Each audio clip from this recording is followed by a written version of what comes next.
Bonjour à tous et bienvenue dans Smart Space. Au programme de cette émission, l'actualité avec cette explosion de la fusée Starship que vous n'avez pas pu rater.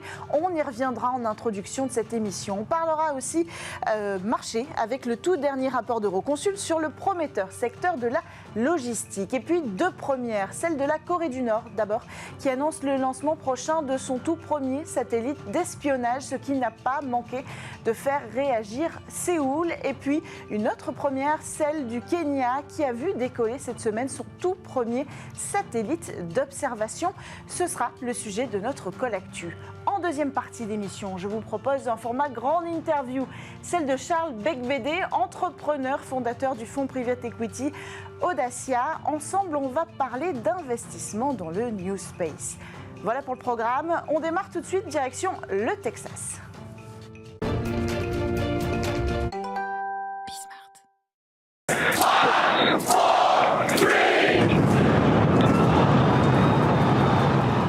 Starship, le plus gros lanceur au monde, a décollé cette semaine depuis la Starbase du Texas. Lancement réussi, oui, mais 2 minutes plus tard, à 40 km d'altitude. Avant même d'atteindre la frontière de l'espace, rien ne se passe plus comme prévu. Plusieurs de ces 33 moteurs Raptor ont explosé ou cessé de fonctionner. Résultat, l'ensemble ne maintient plus tout à fait sa trajectoire, enchaîne les loopings avant de finalement exploser complètement en vol presque 4 minutes après le décollage. Des images spectaculaires mais aussi attendues tant le défi technologique était élevé. Pour rappel, c'est le tout premier vol test pour cette fusée qui mesure un total de 120 mètres de haut. Si SpaceX parle d'une réussite, on peut s'empêcher de penser que c'est aussi un échec pour l'entreprise qui doit garantir en 2025 le transport des astronautes de la mission Artemis 3 sur la Lune pour le compte de la NASA. Un défi de taille pour la plus grosse fusée jamais envoyée dans l'espace, mais l'entreprise est aussi, il faut le dire, habituée aux échecs et a toujours su en tirer parti avec par exemple les multiples ratés qui ont précédé, rappelez-vous, la réutilisation finalement du lanceur Falcon 9. Alors concernant Starship, il faudra attendre plusieurs mois, selon Elon Musk, avant de voir une deuxième tentative. Autre actualité, le cabinet de conseil Euroconsult publie son deuxième rapport sur les marchés de la logistique spatiale. Il traite des besoins croissants en matière de flexibilité et prévoit 3 trajectoires de marché pour les nouveaux services en orbite. Un scénario de base qui chiffre un marché sur 10 ans à 4 milliards de dollars, un scénario faible de 3 milliards de dollars et un scénario élevé de 5 milliards de dollars de revenus. Euroconsult souligne l'importance croissante de la durabilité de l'espace, notamment avec l'investissement des agences étatiques sur le sujet, le marché des SSA, la surveillance de l'environnement spatial, est donc le premier bénéficiaire de ce moteur et on estime qu'il atteindra 1,8 milliard de dollars de revenus entre 2023 et 2032 dans un scénario de base. À l'autre extrémité, le marché de la livraison du dernier kilomètre serait 10 fois plus petit et le marché de la prolongation de vie du satellite 2 fois plus petit. Voilà pour ce rapport d'Euroconsult. Autre actualité, la Corée du Nord va lancer son tout premier satellite espion.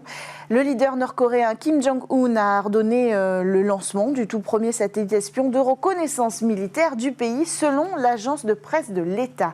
Elle précise que la construction vient tout juste d'être achevée dans le pays. Le chef de l'État a visité l'administration nationale du développement spatial, la NADA, réclamant au passage au personnel le déploiement de plusieurs satellites de reconnaissance sur différentes orbites. Une date de lancement serait déjà prévue, mais évidemment, nous n'avons pas plus d'indications sur le sujet, ni même dans combien de temps à peu près ce lancement devrait être effectué. Mais ce qui est sûr, c'est que depuis cette annonce, Séoul a réagi. Dans un communiqué, le ministère des Affaires étrangères de la Corée du Sud a appelé la Corée du Nord à ne pas lancer son satellite militaire de reconnaissance. Nous réclamons, je cite, au Nord de respecter son obligation internationale et les résolutions du Conseil de sécurité des Nations Unies, a déclaré un officiel du ministère. Et puis encore une première, le lancement du tout premier satellite kényan a eu lieu cette semaine. Baptisé Taifa One pour Nation One en Swahili, le premier satellite d'observation du pays a décollé depuis la base américaine de Vandenberg en Californie à bord d'une fusée Falcon 9 de SpaceX. Un petit objet 10 cm sur 10 de largeur, 30 cm de long, fabriqué pour le coup localement. C'est un grand pas pour l'agence spatiale kenyane. Alors pour comprendre les enjeux d'un tel lancement, nous avons justement en ligne Béatrice Hainaut, chercheure spécialisée en l'espace à l'IRSEM, l'Institut de recherche stratégique de l'école militaire rattaché au ministère de la Défense. Béatrice Hainaut, que nous dit ce lancement sur les capacités spatiales du pays ? Alors bonjour à tous. Alors le Kenya avait déjà envoyé en 2018 un CubeSat démonstrateur en orbite, donc ça lui a permis d'avoir une expérience positive. C'est une expérience positive et ça lui a permis d'apprendre. Pour le lancement du 14 avril dernier, il s'agit donc de son premier satellite opérationnel d'observation. Donc comme vous l'avez dit, c'est un petit satellite, un CubeSat, qui est équipé d'une caméra optique avec des capacités multispectrales. Donc pour donner un petit ordre d'idée des performances, on est sur une résolution au sol de 32 mètres en multispectral et 16 mètres en panchromatique. Ce satellite, effectivement, a été conçu et développé par des ingénieurs kenyans. On les voit d'ailleurs beaucoup à la télé kenyane. C'est 9 ingénieurs qui ont travaillé pendant 2 ans en coopération, un petit peu malgré tout, avec une société bulgare. Alors, les missions de ce CubeSat, elles sont de permettre une meilleure gestion des ressources naturelles et notamment de l'eau, sachant que le Kenya, comme d'autres, est en proie à de grandes sécheresses depuis quelques années. Ce CubeSat a une durée de vie de 5 ans et la base qui réceptionnera les images, elle, est en cours de construction aux abords de Nairobi. Elle est annoncée comme opérationnelle donc cet été. Donc tout cela, effectivement, est géré majoritairement de bout en bout par des Kenyans. Et l'ambition du Kenya, elle va au-delà puisqu'elle est de créer une constellation de satellites à partir de ce Taifa One. D'ailleurs, l'agence spatiale kenyane, qui a été créée récemment, en 2017, elle porte cette politique spatiale nationale qui est assez ambitieuse, car il est même question dans le futur que le Kenya réalise lui-même ses lancements de satellites depuis un port spatial qui est à construire, sachant en plus que le Kenya bénéficie d'une position géographique qui est plutôt avantageuse puisqu'elle est très proche de l'équateur. Et dans les autres ambitions aussi, il souhaiterait fabriquer un centre de fabrication de nanosatellites. Donc on a une réelle montée en puissance technologique de l'ensemble du pays, qui a su également... Le pays a sa propre politique spatiale, on comprend dans ce que vous nous donnez, et des éléments de l'ambition kenyane, mais il s'inscrit aussi dans un contexte d'union des pays africains. Oui, tout à fait. Le Kenya s'inscrit d'ailleurs pleinement dans la stratégie spatiale de l'Union africaine, qui date de 2019, la dernière en date. Car cette stratégie, elle note dans un premier temps l'importance des données satellitaires pour faire face aux défis sociaux, sociétaux, économiques et environnementaux de l'Afrique. Elle souligne vraiment la plus-value des données satellitaires, mais elle affirme aussi une ambition, cette stratégie, qui est à terme de ne plus externaliser les besoins en termes de services spatiaux, mais de développer des capacités spatiales africaines. Donc il y a aussi une volonté de coordonner et de mutualiser les acquisitions des systèmes spatiaux, puisque l'Union africaine, c'est quand même 55 pays partenaires. Et l'ambition, c'est de ne pas créer de redondance et d'essayer de partager les données. Donc, en règle générale, elle veut favoriser les coopérations entre les États africains. Et d'ailleurs, en 2019 également, les États de l'Union africaine ont acté la décision de créer une agence spatiale africaine qui est effective depuis janvier 2023. Bon, les bâtiments sont en train d'être construits. Elle est au Caire, en Égypte, au sein de la cité de l'espace, entre guillemets, égyptienne. Donc on a déjà sur place l'agence spatiale égyptienne et on aura aussi une future usine d'assemblage de satellites qui est, elle, financée par la Chine. C'est une vraie question de souveraineté aujourd'hui pour l'Afrique d'être capable de développer ses propres infrastructures, vous l'avez dit, ne serait-ce qu'en matière de données spatiales. Oui, tout à fait. Pour l'Union africaine, en tout cas, la priorité, c'est bien celle d'abord d'utiliser les données satellitaires parce que, comme on l'a dit, Les données satellitaires, ça permet d'avoir de multiples informations pour faire face aux multiples défis du continent. Ça permet d'améliorer le quotidien des gens et de soutenir aussi les économies. Mais il faut souligner quand même que les investissements spatiaux restent très modestes en Afrique. Donc la stratégie, elle vise aussi à cette prise de conscience collective qui se matérialise d'ailleurs par la création de cette agence spatiale. Donc aujourd'hui, on peut avoir des achats sur étagère pour acquérir de l'expérience, notamment dans le domaine de l'observation, mais aussi de la communication, de la connectivité, parce que c'est notre application qui va être très importante pour l'Afrique. Et ça passe aussi par les coopérations internationales. On a des coopérations plutôt classiques, traditionnelles avec l'Europe, la Russie, mais de plus en plus avec les États-Unis et surtout la Chine, qui investit énormément en Afrique dans ce domaine comme dans d'autres, dans le cadre de son initiative des nouvelles routes de la soie. Donc, on voit, comme vous le disiez, le Kenya, là pour le coup, est souverain avec son satellite d'observation qui est constitué, qui est réalisé en interne. Mais les États africains ne sont pas tous au même niveau technologique. On peut juste citer ceux qui sont peut-être les plus avancés en la matière, comme l'Égypte, le Nigeria, l'Afrique du Sud, même si la liste n'est pas exhaustive. Et puis, dernier point, certains États ont des besoins d'ordre plus sécuritaire, comme celui de la surveillance des frontières ou l'observation des régions sujettes à conflit. Et dans ce cas, effectivement, la souveraineté en matière de données spatiales devient beaucoup plus évidente. Merci beaucoup, Béatrice Hénault, d'avoir pris le temps de réagir à cette actualité. On reviendra sur le sujet prochainement dans Smart Space. On enchaîne avec le Space Talk sur Bismart.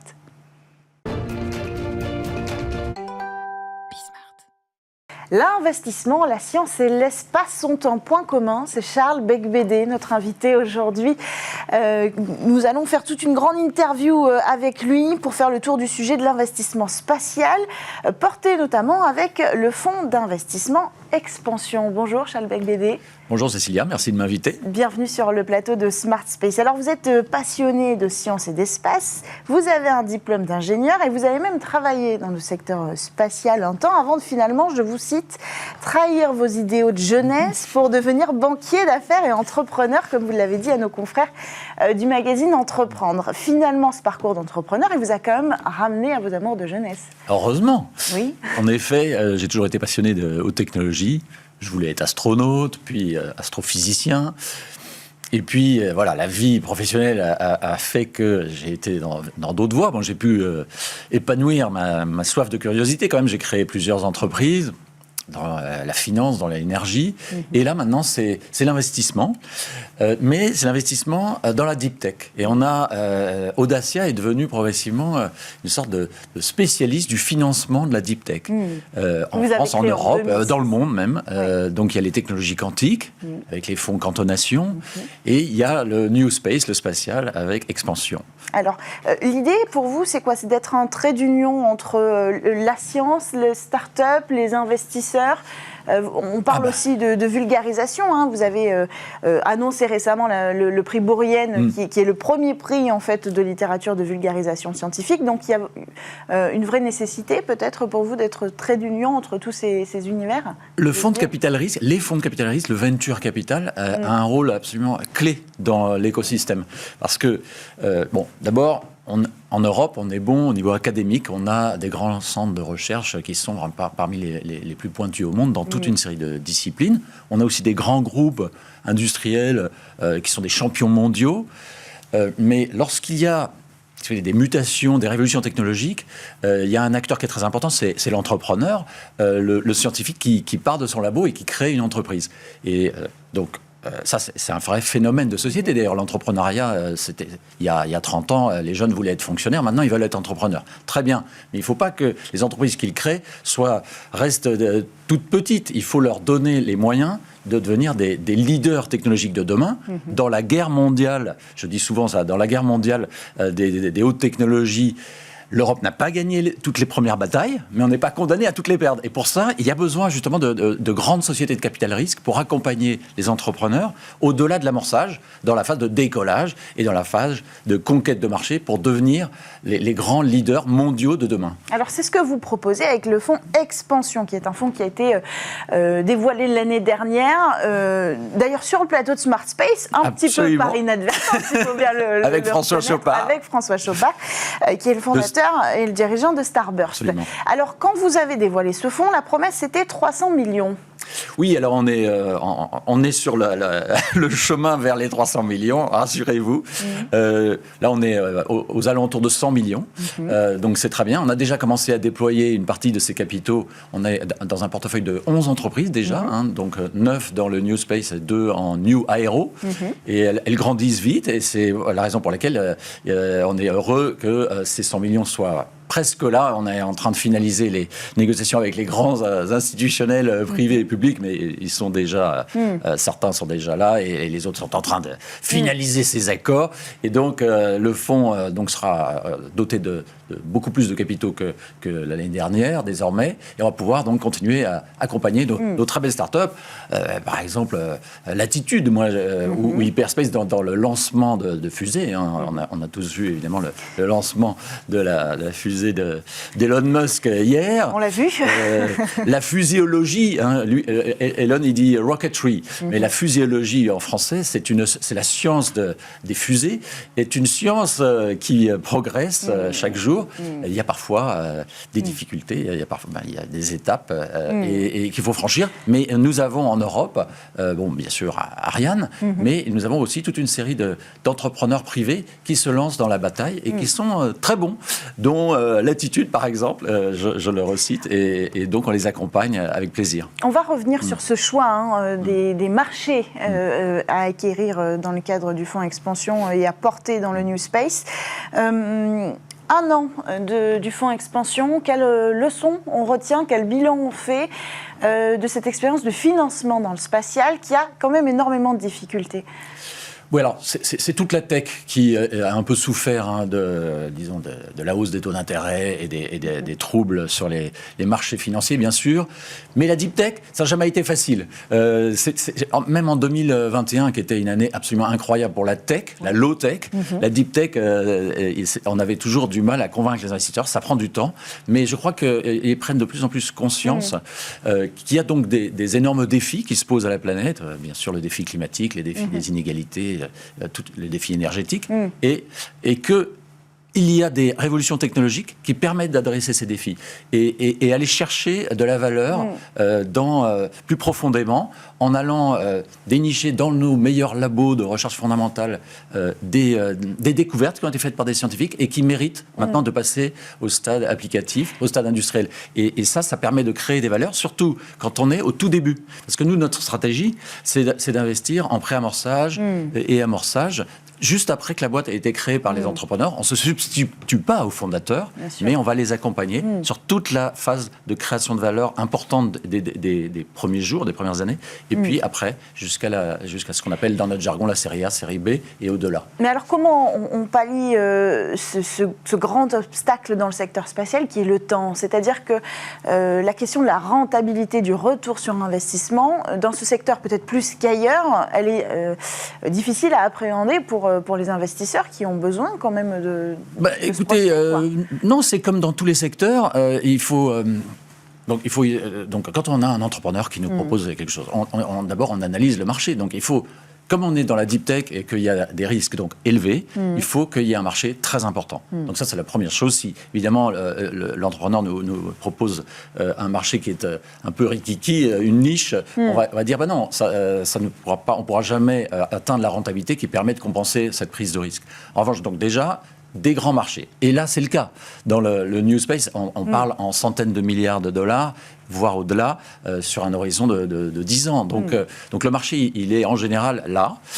Après, bien sûr, la qualité des entrepreneurs, la technologie, et puis ensuite, les discussions de valorisation, évidemment, mais ça, c'est là, d'ailleurs, le contexte s'est amélioré côté investisseur, c'est ce que nous sommes, mais ce n'était pas non plus un vrai sujet. Donc on trouve toujours un accord lorsqu'il y a volonté de faire et entre les fondateurs et le capital risque. Alors, les marchés les plus prometteurs, vous avez cité par exemple les lanceurs, qui sont coûteux quand même à financer. Ah oui, un lanceur, c'est plusieurs centaines de millions minimum, mais il y a aussi toutes les nouvelles technologies ont tellement progressé que ça abaisse les coûts, et puis il y a aussi une espèce de progrès dans la connaissance de la fuséologie, et donc on peut faire maintenant des lanceurs pour 100 millions, 200 millions, donc qui s'étale sur 5-7 ans, et faire un micro-lanceur, par exemple.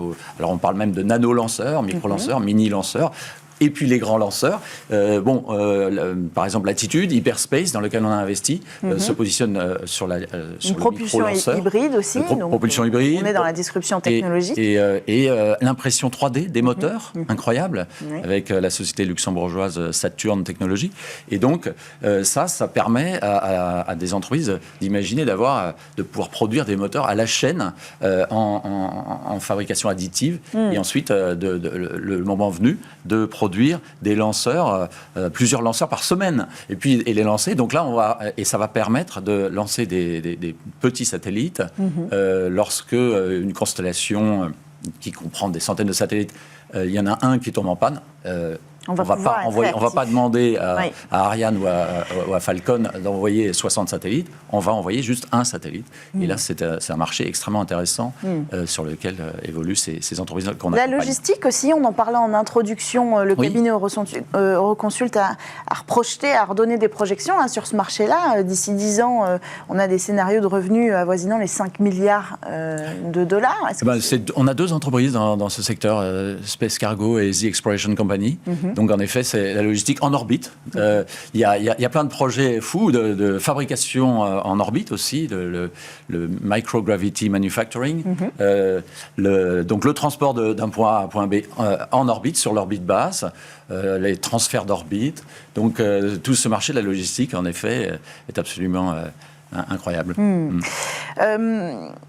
Quelle a été la plus grosse difficulté que vous allez rencontrer aujourd'hui et quelle va être votre projection peut-être pour les années à venir, d'ici 2025 par exemple, pour Expansion ? La difficulté, c'est comme je le dis, c'est la deep tech, il faut convaincre. Donc, il y a en Europe des investisseurs institutionnels qui sont prêts à prendre ce risque. Ils ne sont pas encore assez nombreux. Il faut aussi plus de fonds de deep tech de taille significative. C'est tout le projet Expansion. Donc, on y est presque. Mais il faut déjà réfléchir à la phase d'après. Parce que, d'ailleurs, c'est Alain Godard, l'ancien directeur général du FEI, qui a lancé un fonds européen de souveraineté numérique doté de près de 3,8 milliards pour commencer. Et lui, il prendra des tickets de 200-300 millions dans des fonds qui viseront le milliard d'euros. Donc ça, évidemment, ça nous stimule. Nous, pour 2025-2026, ça faisait partie de vos horizons. À Expansion 2, qui aura peut-être une taille de cet ordre, de milliards d'euros, pour pouvoir continuer à accompagner nos meilleurs entrepreneurs au-delà de la série B, là, donc en série C, série D. Parce que si on fait tout ça pour que, dès que l'entreprise commence à être un peu successful, se fasse racheter par des Américains ou des Asiatiques... C'est le grand risque aujourd'hui. Comment on fait pour garder nos donc il faut ces fonds de deep tech de grande taille qui dépassent le milliard d'euros. Surtout qu'on est sur des technologies de souveraineté. Quel est le rôle de l'État là-dessus? Bien justement, alors ces entreprises bénéficient de l'écosystème Vous avez cité Hyperspace qui fait partie, par exemple, de France 2030. Il y a donc France 2030, des dispositifs européens qui se mobilisent pour permettre à ces entreprises d'éclore. Donc c'est très bien. Il y a aussi des commandes, donc des donneurs d'ordre européens qui vont faire confiance à ces nouvelles entreprises.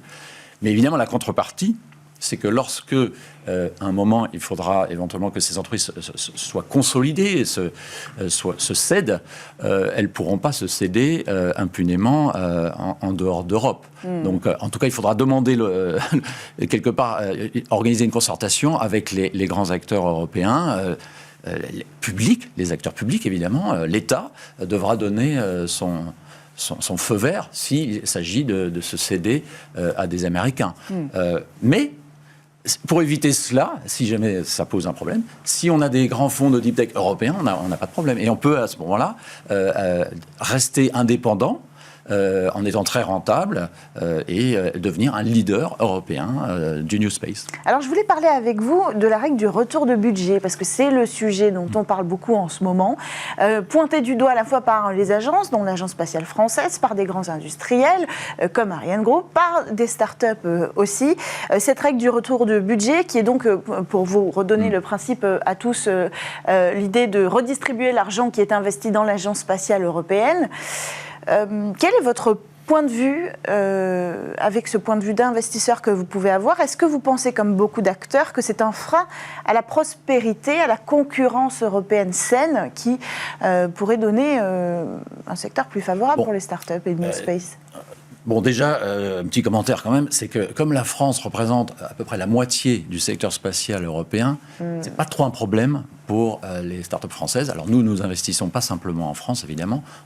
On a des partenaires suédois, j'ai oublié de le dire. Hein. Oui. Donc ça, c'était un des grands acquis de l'année 2022. On a noué un partenariat avec Starburst et avec Rymd Capital. Rymd, ça veut dire espace en suédois. Et donc, on investit en Scandinavie, on investit en Pologne, en Allemagne. Et donc, des ports spatiaux.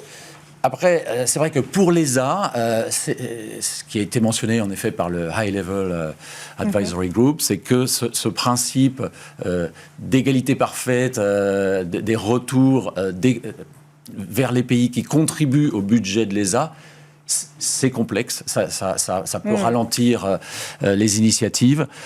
Vous n'en voyez pas les conséquences aujourd'hui ? Nous, en tant qu'investisseurs, ce n'est pas trop un problème, encore une fois, puisque les grands pays spatiaux dans lesquels on investit ont un écosystème très riche, et donc ce n'est pas trop un problème.